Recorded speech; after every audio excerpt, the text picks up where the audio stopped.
Imagine yourself a colonist in 1598, traveling with Don Juan de Oñate north from Mexico City to settle Nuevo Mexico.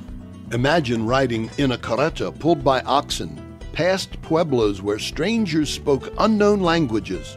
Or through trackless deserts, wondering if you would survive the journey. You'd be traveling El Camino Real de Tierra Adentro, the royal road of interior lands. This Camino Real between Mexico City and Santa Fe was used by travelers for more than 280 years, before the railroad arrived in the 1880s. Now, more than 130 years later, you can still walk this ancient road, some of it under paved modern streets, some of it still ruts in the desert. I'm Bud Russo. And I'm Cheryl Falstead, and today we'll be your guides along a segment of El Camino Real from Las Cruces north, so you can experience this part of New Mexico's rich history. First, let's get a perspective about the path El Camino Real followed. The road tracked alongside the Rio Grande north from El Paso. Today, much of the old road is under Interstate 10, or just to the west of it. The road entered Las Cruces from the south, where New Mexico State University is currently building its Center for the Arts. Then it followed along Espina and a bit west to Mesquite. Now we're at the corner of Amador and Mesquite streets and are heading north. Over the next 10 blocks, you'll find a number of art galleries and restaurants that will give you a taste of both old and new Las Cruces.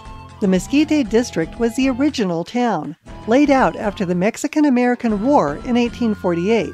The adobe buildings you'll see today reflect the style of that period, though most are not nearly that old.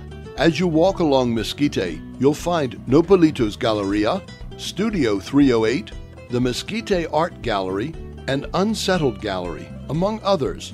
Each displays the art unique to its curator's vision. For instance, Nopalitos often displays the art of local artists, while Studio 308 focuses on the photography of its Belgian-born owner.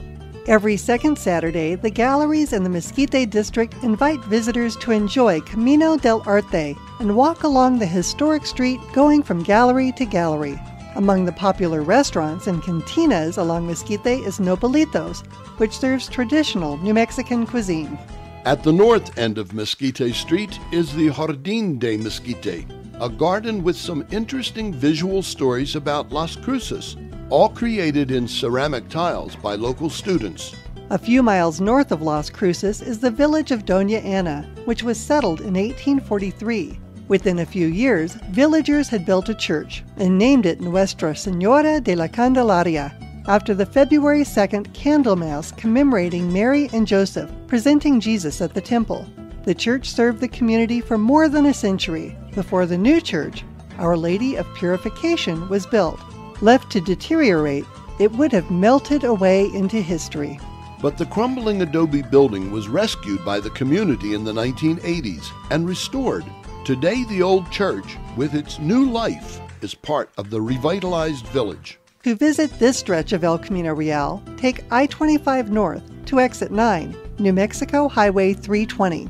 Drive west about 2 miles to Our Lady of Purification Church, turn left onto Dusty Lane, and follow it around to Cristo Rey Street, beneath which lies El Camino Real. The De La O Community Center was originally a saloon owned and operated by the De La O family.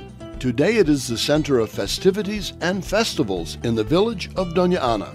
Immediately to the north is a building being restored as a museum, focusing on its earliest use as a general store or mercantile. And the next building to the north, which was a private residence, eventually will house a farmer's market. If you're an adventurer and really want to get the dust of the ages on your boots, drive farther north on I-25 to exit 32, the Upham exit. At the bottom of the ramp, notice the tunnel under the interstate. Camino Real was immediately to the west of the highway, heading for San Diego Paraje, or Camp on the river, the last reliable water source before travelers ventured into the dreaded Jornada del Muerto. Drive along the dirt county road, following the Camino Real tour signs. You're now entering the Jornada del Muerto, or Journey of Death, which did not have appreciable water until a well was hand-dug in the mid-1800s. Within 8 miles, a high-voltage power line crosses the road. Slow down and look to your left. You'll see the Point of Rocks kiosk and can turn in to explore this part of El Camino Real. There are informative panels and maps explaining what was going on here when the road was used. Today, as you stand on the top of the ridge, the red sandy bottom to the west is where the road once was, along with Paraje Perillo, or Little Dog, a pet that had inadvertently found a spring for the travelers. The BNSF Railroad follows the route north. The low mountains to the east are Point of Rocks, a landmark that could be seen when the travelers first entered the Jornada. 8 miles farther north, you'll find another kiosk at Yost Draw. The name was attached to this steep slope only in the 1800s, but the escarpment had been there to trouble travelers from the beginning. If you walk the trail, be aware of the cattle. This is open range. Mostly, the cows will avoid you, but stay alert, not only for an agitated bovine, but also for snakes along the trail. They too, more likely than not, will avoid you. Within a half mile, you'll come to Camino Real, and you can walk a mile north along the old highway, learning its history from the informative panels. You're in for a treat if you persist to the end. You can trace the old road down the steep escarpment and across the basin. What lies beyond is New Mexico's newest transportation venture, Spaceport America. The old road wanders just to the west of the new terminal, where by 2012, travelers like you will be riding Virgin Galactic's Spaceship Two on suborbital flights into space. They will be journeying into the unknown, just as our ancestors did 400 years ago. This podcast is sponsored by the Las Cruces Convention and Visitors Bureau and produced by Explore New Mexico.